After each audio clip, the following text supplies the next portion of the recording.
stop for a coffee or a soda. It's 3, and it's usually 3.5 hours. I'll usually get a coffee or a soda, add a couple minutes, and so usually 3.5 hours from my starting point to my first delivery at 4:30. I actually called these guys yesterday and told them I'm going to try to be there between 4:30 and 5 a.m. So I estimated pretty accurately.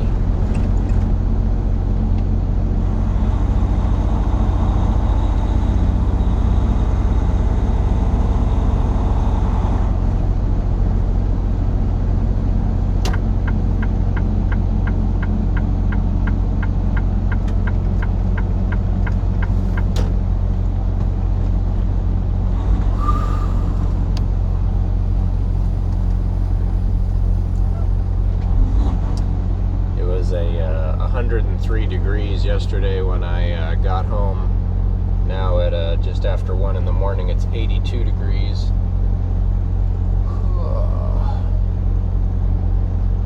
I suppose that's one of the benefits of driving at night in Florida, is that it's a little bit less hot at night.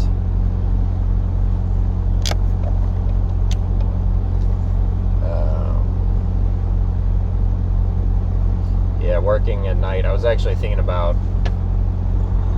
the fact that my body wants to be, daytime awake, nighttime asleep.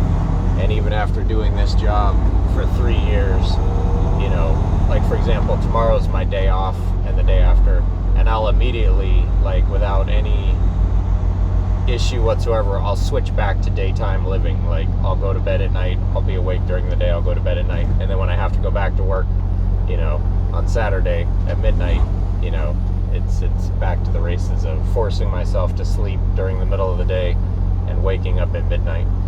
And I was thinking about it actually when I was going to bed yesterday, because I tried to go to bed at I think around 4 p.m.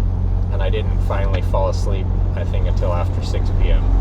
And I was exhausted, but my body hates going to bed during the day, and it hates waking up at midnight.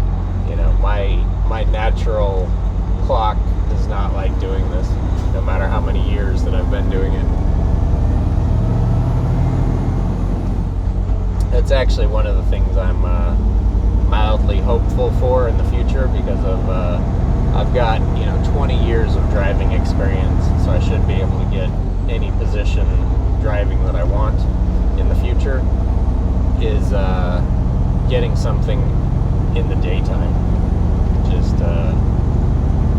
there was actually a job I had many years ago as a yard driver.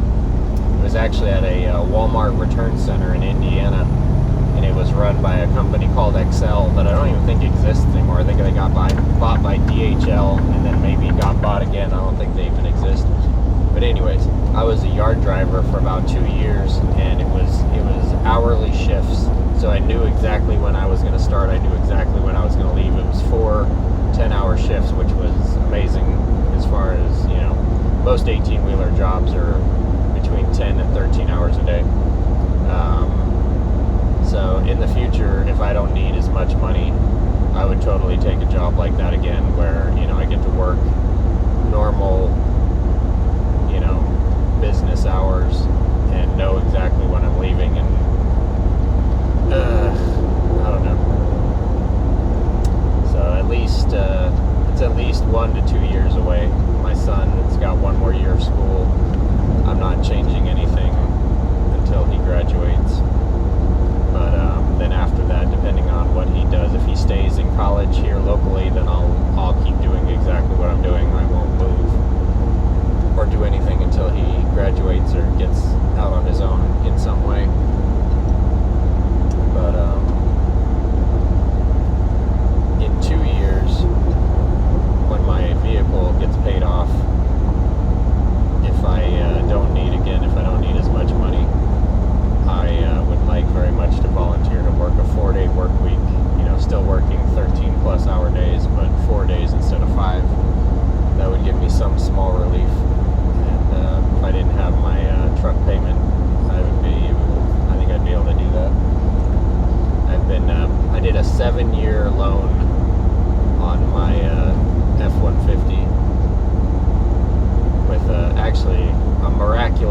right before the 2020 debacle. The thing that will not be named. But anyways, the Ford dealership was giving away 0% interest essentially to anybody, and I got in on that. So I got a 7-year F-150 loan with 0% interest, and I've been paying on it. You know, it's 2025. My truck is a 2020, and 2 more years and I'll have it paid off. It's still, even with 0% interest, it's a large monthly payment. $633 a month. So it's miraculous that I've been able to keep it up this long. I need to keep it up 2 more years. And then on top of that, when my son turned 16, I stacked another car payment and the insurance quadrupled. So it's been an adventure. But by the skin of my teeth, I'm still treading water.